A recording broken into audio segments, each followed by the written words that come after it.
Okay, so I wrote an apology letter to myself, and I wanted to read it to y'all before we go to bed. Before I go to bed, anyway. Because I feel like we all should be communicating with ourselves. What form of communication you choose is up to you. I love to write. I love words. Um, I love verbal communication. I love any type of communication that has to do with words. In conversation. And most conversations should be done face to face. Whatever. We'll get into all of that later. So let's get into this letter. Here we go. Hey, self. This is so hard for me to write right now because during this process, I'm going to be admitting that I allowed a lot of shit slide in the past decade of my life. Shaking my head thinking about it because no one knows but you, God, Jesus, and the Holy Spirit. At this point, I'm tired, irritated, and aggravated to my soul. Makes my head hurt. My brain is not created to withstand but so much. At this point, I am filled to capacity. I feel like a hot air balloon the Holy Spirit keeps breathing into in order to make it to my assigned destination. However, balloons filled with air pop and hot air balloons crash due to user error, mechanical failure, or bad weather. If I don't start using this gift God blessed me with, I'm going to crash. I know what crashing feels like, and it doesn't feel good. It's physically, mentally, and emotionally exhausting on God. Plus, it doesn't solve anything. It just makes others look right and comfortable with the image of you that they've created for the comfort of their own wrongdoing towards you. No taking. But let me tell you, self, and the rest of the world, a fun fact. I don't care in 50,000 different ways. We do what we have to do, so we don't do what we want to do. The definition of mercy and grace. The mercy and grace it took for me not to be in jail is amazing. Oh, and God said, you're welcome for sparing your life. Jesus knows the way I sacrifice myself. Time, effort, energy, words, presence, attention, listening ear, compassion, empathy, gratitude for the small things. Baby, we can write a list of what our soul sacrificed for the happiness of others. Funny part is people think that I was people pleasing, while all I was doing was what I was directed to do. Baby, these 44 years have been pure rough, like sandpaper, like unshaved legs, like licking a tree trunk, like chewing a wood pencil, like chewing raw sugar cane freshly pulled from the ground. Hints of sweetness, though. But still, hard to chew. The best way to eat raw sugar cane is by sucking the stalk. In order to do that, you have to keep your mouth shut and enjoy the sweetness. Life wasn't intended to be easy. Life for Jesus wasn't easy. And he was actually God in human form. Is this the way it's supposed to be? No.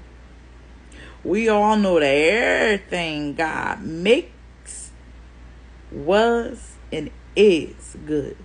Actually, the word good is God, but we'll dive deeper into that when it's time. I want to say this to you out of all the love and respect I have for you. Why are you still taking shit? Yes, I said shit because it's filth, but it sounds better. That you know you don't deserve. I will be your best friend if I wasn't you. I will be around more than your man. I will have clothes in your guest room. Girl trip, you're definitely coming. Family cookout ain't a cookout if you ain't there. Dates, girl, your man will be sick of me because I got first dibs always, bros before hoes. Every day of the week. There won't be a soul on earth who will be able to play with you.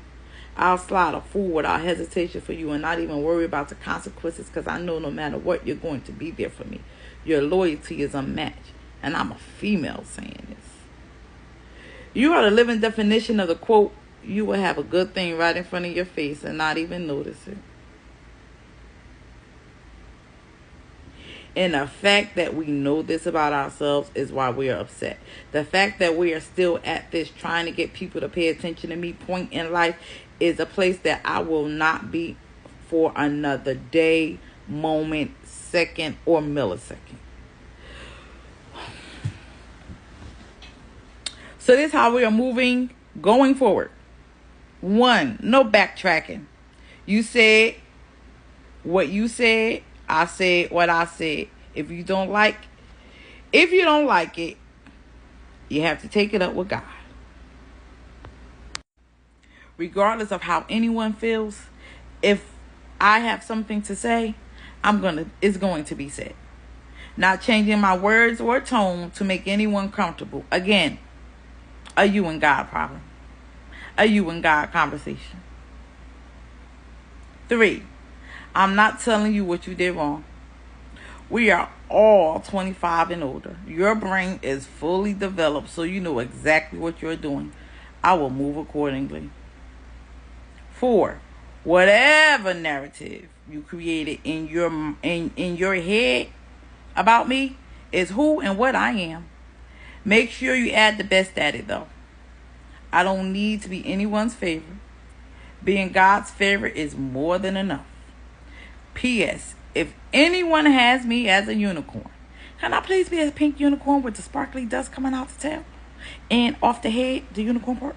Like, can I just be sparkly all over so that when I fly and do my unicorn job and stuff, I can just leave sparkly dust all over the place? Like, word is born, I really wanted to just be a pink unicorn and leave sparkly dust. I don't mind being a pink unicorn. I like unicorns.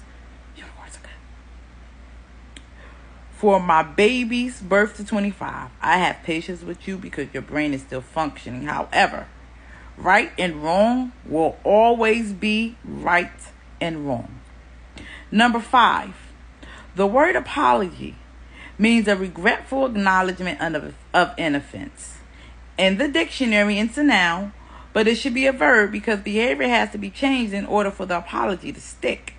The definition should be an action taken to show the acknowledgement of a regretful offense. With that being said, no one is allowed to apologize for the same thing twice. That's double jeopardy. We are going to be number 6. We are going to be the best Danielle the world has ever seen using the gifts God gave us. For this reason, we are only speaking on topics the Holy Spirit gives us to talk about. We've experienced enough meddling and nosiness to know that's exactly what it is. Number 7, enjoy life to the fullest. Authorized by the one who gave you life. Lastly, I want to say this to you. I apologize that you have been neglected and overlooked. I apologize that you have been heard but not listened to actively. I apologize that you held pain in your heart that no one knows about. I apologize for allowing myself to deal with things that I know wasn't right. I apologize for causing more trauma to the trauma we already had. I apologize for not always listening to God's direction out of fear. I apologize for the self-sabotage. How dare I tell you that you can't do something, especially when you prove me wrong every time.